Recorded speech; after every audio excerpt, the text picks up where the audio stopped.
Now I'm going to skip over ace high and no main hand because we're going to account for it with the next piece, which is now I'm going to dig into draws. Now draws do seem to mimic the hands that we had towards the top of the range, and specifically it's looking like it's kind of mimicking the two pair hands that we had in range, and maybe even closer between the two pairs in the sets. But our open-ended straight draws, we are pretty much never checking. It does check some of the ace-7, 8-7 offsuit hands here, but I think you can kind of simplify this by betting the overwhelming majority of these open-ended straight draw hands. If we look at this by suits, again, as we can kind of look at the individual suits, there's a slight preference for choosing the larger sizings and betting more often with the backdoors than there is with just the hearts here. But I think, again, you can almost group all of these together because you do have a lot of value hands in range. You are going to need to find more bluffs in range to go along with those value combos. Gut shots, there looks to be a little bit more of a comparison here to our top pair hands in the sense that they're mostly betting, but we do start introducing some checks. The large bet is preferred over the small bets, and we prefer better gut shots, so hands like the 10-8 and the 10-7. We also prefer those backdoor draws. So if you have clubs, diamonds, or spades, we are going to prefer to bet those over if you have hearts. And you can kind of see that take place over all of these different combinations. Now let's move into some of the other hands. You can kind of see an interesting dynamic take place with overcards. First, you can see that the ace-x hands choose to more frequently check or bet small. We're not putting in a large bet with ace-high hands as much. As we start kind of shifting closer to the 9, so as we do have hands like a 10 in it or a jack in it, so 10s and jacks, that's going to really lend us towards wanting to bet and bet larger here. Primarily because, well, one, we block having our opponent's 9x hands in range, right? So we're going to block 10-9 suited, we're going to block jack-9 suited by having those hands in range.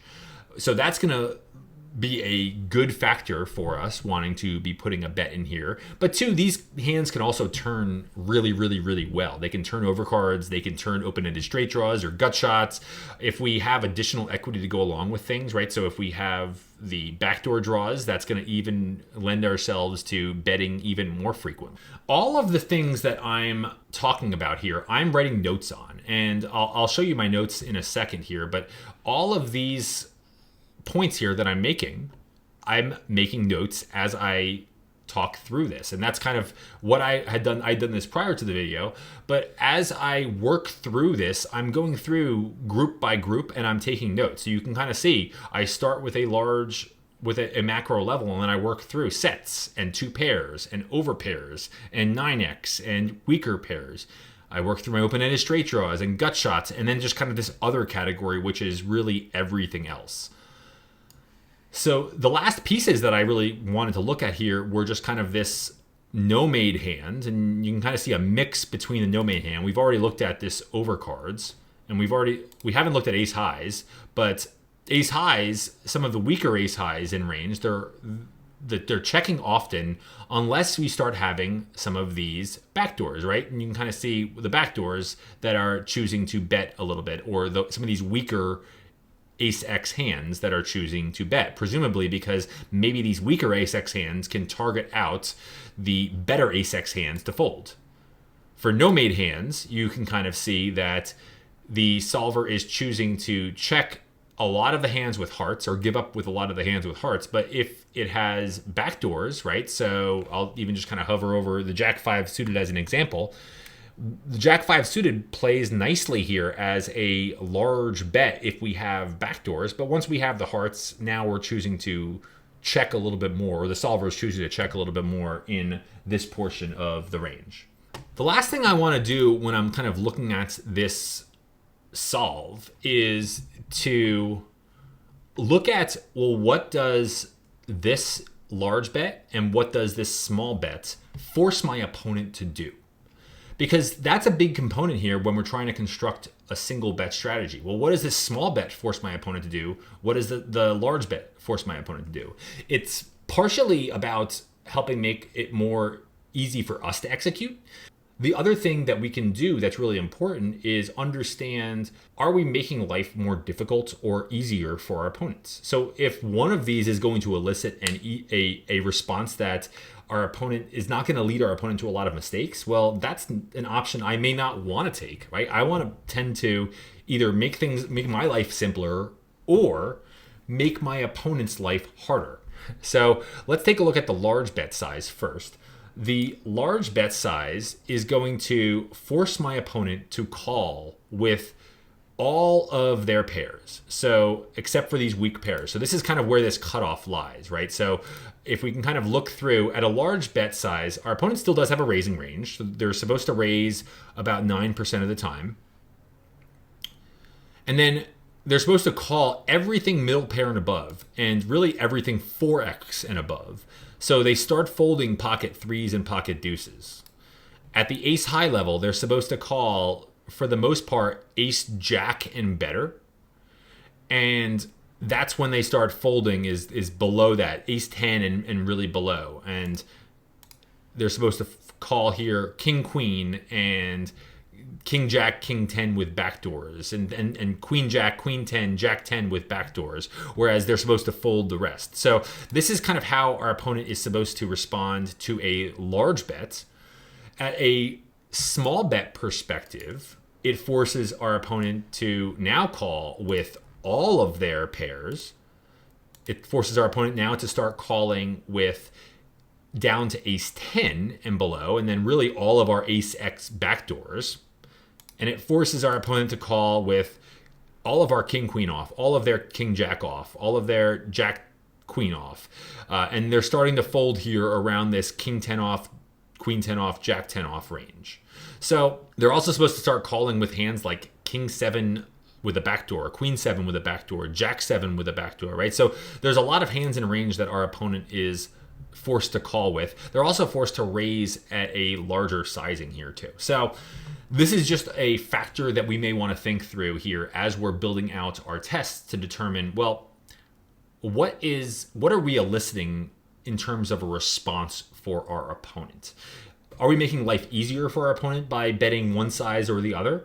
And we want to kind of start thinking through, what can we think yield the biggest deviation from this response from our opponent? So if we do think that our opponent is going to be one who is going to be over folding things, well, in that case there, maybe we want to bet small, because if we don't think our opponent's going to be kind of sticking around with some of these overcard hands or these ace x hands, well, in that case there, maybe we want to be betting smaller here to just capture some of that EV right away. If anything that our opponent does here that deviates from this equilibrium, our opponent's technically making a mistake, and we can actually capture EV by forcing our opponent into that mistake. However, if we think our opponent is going to call at that frequency and only fold a small portion of range here, 28% of range, well, then maybe it's better for us to be betting larger in this spot. And now, if our opponent is supposed to be folding 46% of range, if they're going to be a little bit overly sticky, maybe we do want to start betting a little bit larger to capture value from maybe if our opponent is calling too much with hands like overcards and things like that. So a question that we might want to ask ourselves as we're digging into these solves, as we want to translate them into overall strategy. But I'd recommend, as you're kind of working through your solvers and you're kind of working through a solution from the macro to micro perspective, these are the things that you want to start asking yourself. These are the notes that we want to actually take as we are going through and digging into these solutions. So now we're going to actually shift over into example 2, where we're going to do the same thing. It might be a little bit quicker than this first version because we're, one, looking at things from the big blind perspective, and there's a little bit less to think through from the big blind perspective. But two, we've kind of just already analyzed a lot of this spot, so we'll probably be able to go through things a little bit more quickly. But we're going to go through example 2, where we're going to look at that macro to micro level from the big blind's perspective in that example. So I'll see you over there. So now we're over in example 2 within GTO Plus, and we're going to perform the same exercise that we just did in example 1, but now we're looking at this from the perspective that we have in example 2. And what I'm going to do is I'm going to bring my study template out to just help us remind ourselves about this particular situation. Now, a lot of the scenario is actually the same as what we looked at in example 1. So what you're going to find is that we are actually probably going to go through this example a little bit more quickly than the example that we looked at in example 1. But there are some nuances, and we'll try to call those nuances out as we are working through this example. The overall example is the same. We're at a fairly deep scenario at over a 30 SPR in a button versus big blind single raise pot. The difference is that now we're looking at things from the big blind's perspective. Our primary question here is trying to understand how we should be adjusting our flop defense strategy against an opponent who continuation bets 100% of the time with 100% of his or her range. And this is a 2-5 cash game where rake is a factor. So the rake is 10% up to $8. So we are going to account for rake in this scenario. What we might do within our analysis is, and actually I have a solution to just show you the comparison of rake against no rake, just so you can actually see how rake does play a factor in the outputs of a solve. Now our button is a professional player, and we've seen him or her at the casino playing regularly. The button's going to tend to err on the side of aggression, as most professional players will. And we also have this data point here that the button's lost a few big pots in the last hour and appears to be visibly irritated. This is a tricky one to model in solves, and we're going to talk through this over the course of the next two modules of how we might account for this type of information. But it's also something that we have to be careful about not swaying too far when we start modeling this into solver solutions, because tilt affects different people differently, and it's hard to really understand and implement how that irritation might manifest itself in an actual solver input. What we're going to do here is we're going to look at this solver output, and I have the input that we built out in module 3 for example 2, and we're going to start looking at this from a macro perspective and working our way down. So let's start by looking at the overall metrics, and I'm going to unhide this from my screen, but we are now the position 1. So all of these metrics are going to be accurate for us here. And what you can see here is that now we have an equity of 48.2%, which means our opponent has an equity of 51.75% here, or 48.25% versus 51.75%. And I've just rounded that to 48.3% on our little sheet. Our EV is just under 1.9, so it's 1.89596, which means our opponent's expectation value is 3.47. So we're on the flip side of this, right? And we were just in the scenario where we earned a lot of EV as compared to our opponents when we were looking at things from the button's perspective. Now, our opponent is earning a lot of EV as compared to us. And in this particular scenario, our opponent's actually earning more EV than the amount of EV that we earned in our previous scenario. And there's actually a good reason for that. The reason here being is that if you kind of look at our range here, we are 3-betting a lot of the top end of the range. We're 3-betting any pair 9s or above, which means that we don't have top set in range. We don't have 10s, jacks, queens, kings, aces. Those are 30 combos of overpairs that we don't have in range that our opponent does have in range. We also are 3-betting a lot of 9x hands.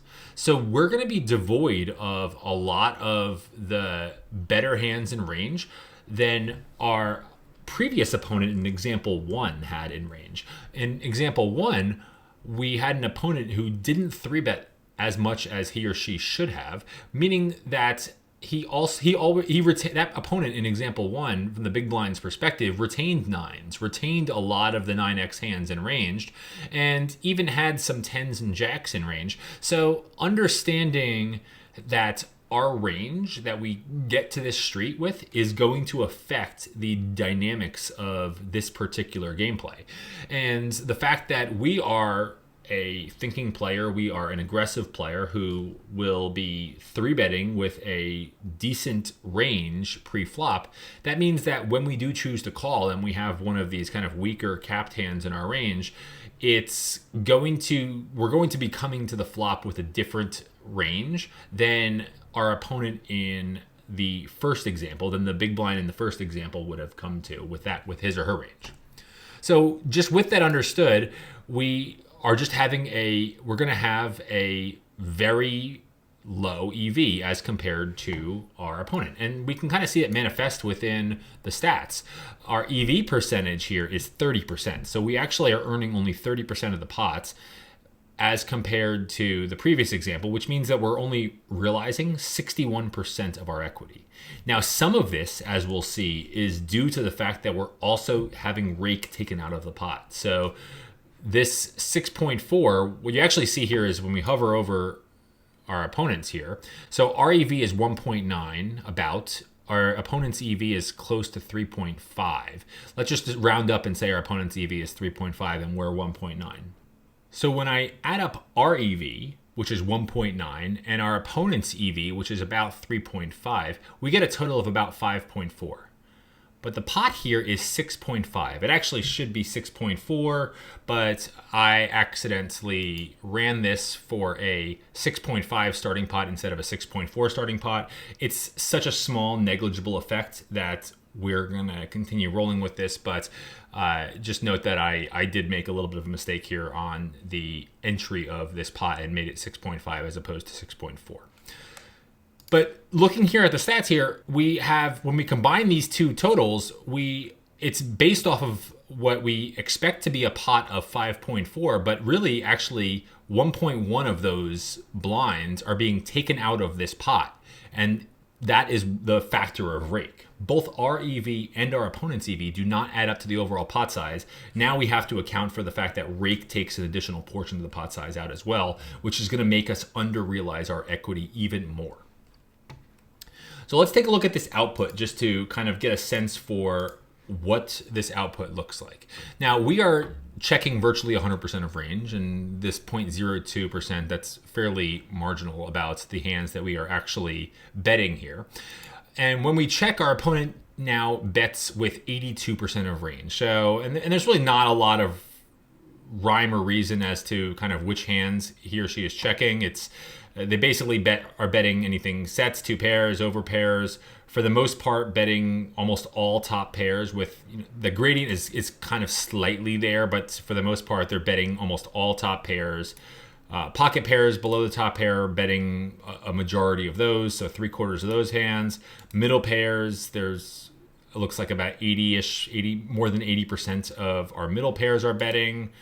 For the big blinds, about 2/3 of the weak pairs are betting, and a lot of that is actually discounted by the fact that 3s and 2s and 5s are checking. So if we just looked at 4s, it would even be more than this 2/3 of hands. Ace highs are for the majority of the time betting. No-made hands are betting. So basically you can see here that really just our opponent is erring on the side of betting. So when they do bet, how do we actually defend against that? Well, that's really what the crux of this question comes down to, is what is our response against our opponents? And this is obviously an opponent who is betting 82% of the time. So what we're wondering is, how do we respond against an opponent who's betting 100% of the time?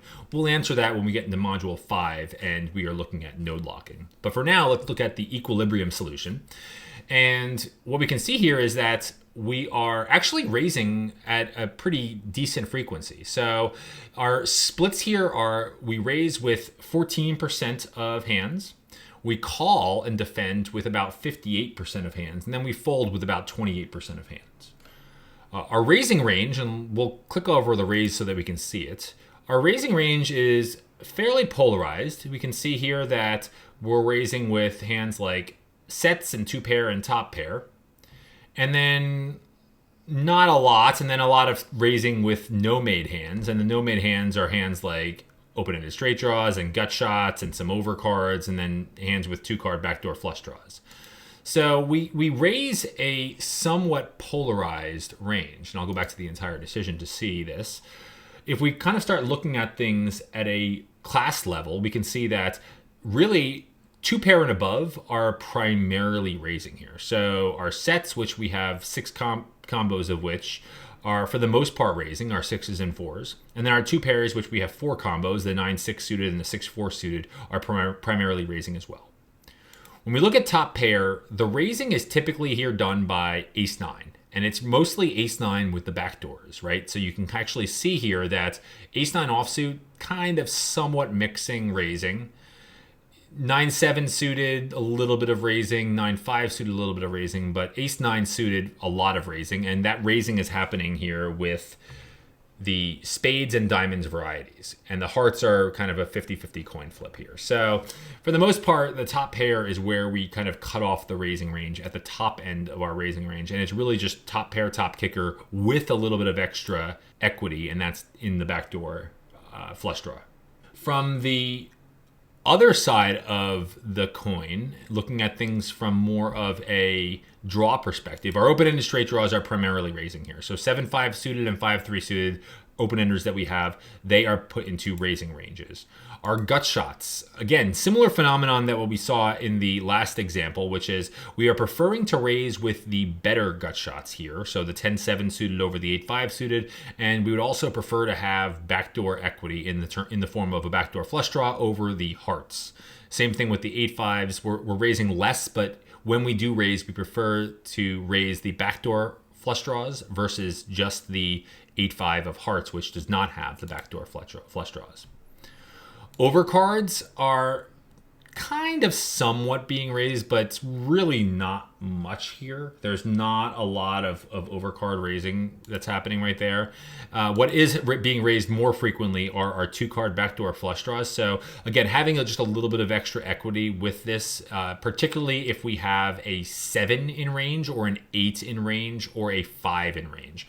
So if we do have the 5, like queen 5 suited, like if we have a 7, like king 7 suited, queen 7 suited, jack 7 suited, 10-7 suited. If we have an 8, like queen 8 suited, jack 8 suited, even king 8 suited. And then some of these kind of like weakish hands are mixing in some raises as well too. Some of the ace 3 suited, ace 2 suited, king 3 suited, mixing in a little bit of raising. But for the most part here, we can kind of see the types of hands that the solver is choosing to raise. It's essentially top end hands, 2 pair plus or better. Actually, so top end hands, it's kind of choosing top end hands, which is top pair, top kicker with the backdoor flush draw and better. And some of our draw hands, like open-ended straight draws, are best gut shots, and some backdoor flush draws that contain cards like 8s and 7s and 5s, which can also double as backdoor straight draws as well too. We call with 58% of hands, and we're essentially calling with all pairs, right? So if you even look at this from the weakest pairs or better, so pocket 2s is a pure call. And you can even see kind of if we look over the EV of each individual plays, I'll hover over pocket 2s. Our EV of calling is 0.34, 0.32 big blinds. The EV of folding is 0, and the EV of raising is negative. So calling is clearly the best play here with our pocket 2. So we're calling with every single pair against this smaller 33% bet. So where is the cutoff then? And there's always a cutoff, and the weakest hands that we're folding here are essentially our ace X without an overcard, and then our weakest king X, jack X, queen X hands that are suited. So anything that does not have 2 overcards, right? So king 8 suited, king 7 suited, etc. We're just folding the hearts. So the king 8 of hearts are being folded. King 7 of hearts is being folded. Jack 8 of hearts is being folded. Whereas we're always continuing with the backdoor varieties of these. Where that kind of falls off is once we get down to king deuce suited, queen 3 suited, queen 2 suited, jack 5 suited, 10-5 suited. We're not even continuing with the backdoor varieties of these. With just our overcards, we continue impure with king queen, but king jack, queen jack, that's where we appear to be cutting off where maybe we're going to continue at some frequency, but there is going to be some folding. And you can even see here when we start looking at the EV, it's pretty marginal whether we continue or fold. The difference between folds and calls for any one of these are fairly nominal. So we kind of see where the cutoff is and kind of where the weakest points at which we are going to be calling with would be. And this is, unfortunately just a reality of a lot of these big blinds versus, button or cutoff or hijack scenarios, or, really kind of any type of big blind defense scenarios. If we maintain a pretty robust 3-bet range, which we want to, right? We want to put pressure on our opponents with a robust 3-betting range. It's just going to leave our calling range fairly capped on a lot of boards. And this is a board where we're fairly capped. So we can raise, and we obviously do have a raising range here. We raise about 14% of hands, and we're defending pretty widely because we have to defend widely against this small 1/3 pot size bet. But it's in a spot where we have to start calling with bare overcard hands like King Queen and Ace Jack and Ace 10 and hands like that. But we even have to start defending a little bit of kind of some of these weaker hands like Ace 8 offsuit, Ace 7 offsuit, things like that, Ace 8 suited with the backdoors, all of these kind of backdoor Ace X suited hands, right? So like they end up being hands that we kind of have to defend a little bit too. So it's just the reality of we're in a tough situation. We're out of position with a very capped range against an opponent who has an uncapped range. They're going to be able to overrealize their equity, and we're fighting against the factor of rake as well too. So that kind of does it for this like macro to micro view of things. In our next video, we're going to dive into example 3 and 4 and look at this through PioSolver. So we're going to go doing the same type of exercise, but we're going to look through the PioSolver examples and study how we can kind of start from the top and work our way down within PioSolver. So I'll see you over there.